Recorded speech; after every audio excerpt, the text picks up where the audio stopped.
Chapter 23. Then their whole assembly rose up and brought him before Pilate.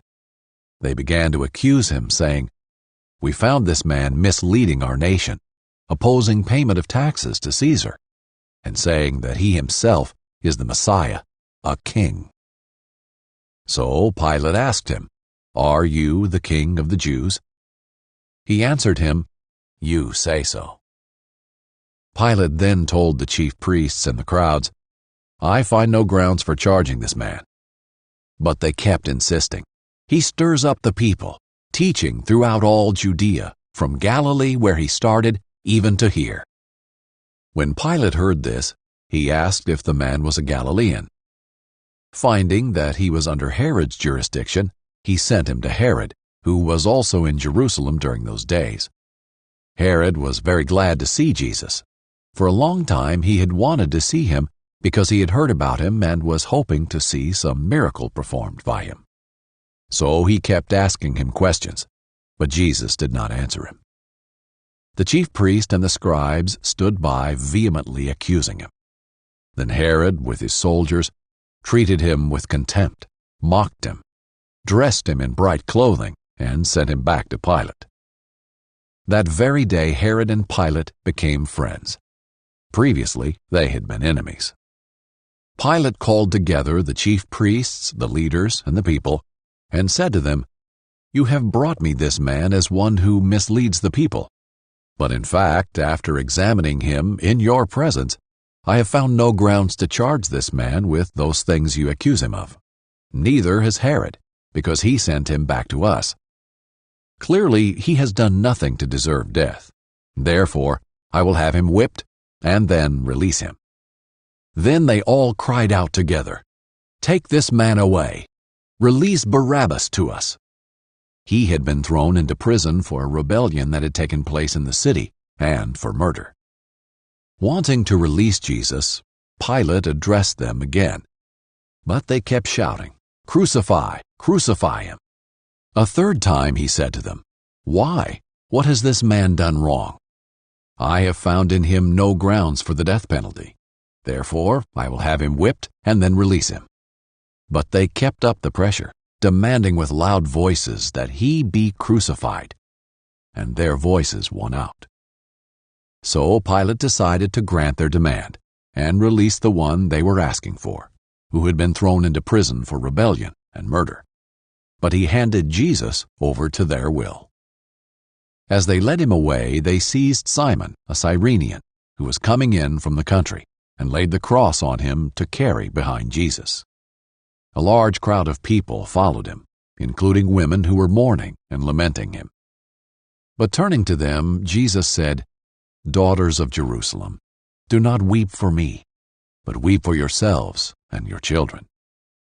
Look, the days are coming when they will say, 'Blessed are the women without children, the wombs that never bore, and the breasts that never nursed.' Then they will begin to say to the mountains, 'Fall on us,' and to the hills, 'Cover us.' For if they do these things when the wood is green, what will happen when it is dry?" 2 others, criminals, were also led away to be executed with him. When they arrived at the place called the Skull, they crucified him there, along with the criminals, one on the right and one on the left. Then Jesus said, "Father, forgive them, because they do not know what they are doing." And they divided his clothes and cast lots. The people stood watching, and even the leaders were scoffing. "He saved others, let him save himself if this is God's Messiah, the chosen one." The soldiers also mocked him. They came, offering him sour wine, and said, "If you are the king of the Jews, save yourself." An inscription was above him, "This is the King of the Jews." Then one of the criminals hanging there began to yell insults at him. "Aren't you the Messiah? Save yourself and us." But the other answered, rebuking him, "Don't you even fear God, since you are undergoing the same punishment?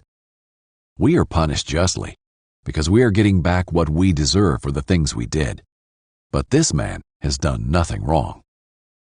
Then he said, "Jesus, remember me when you come into your kingdom." And he said to him, "Truly I tell you, today you will be with me in paradise."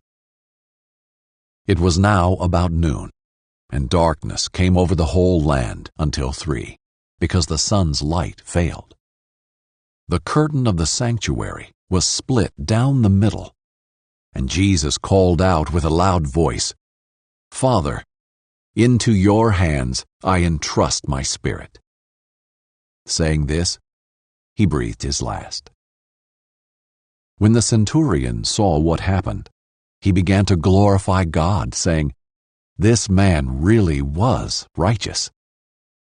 All the crowds that had gathered for this spectacle, when they saw what had taken place, went home striking their chests. But all who knew him, including the women who had followed him from Galilee, stood at a distance, watching these things. There was a good and righteous man named Joseph, a member of the Sanhedrin, who had not agreed with their plan and action. He was from Arimathea, a Judean town, and was looking forward to the kingdom of God. He approached Pilate and asked for Jesus' body. Taking it down, he wrapped it in fine linen and placed it in a tomb cut into the rock, where no one had ever been placed. It was the preparation day, and the Sabbath was about to begin. The women who had come with him from Galilee followed along and observed the tomb and how his body was placed. Then they returned and prepared spices and perfumes. And they rested on the Sabbath, according to the commandment.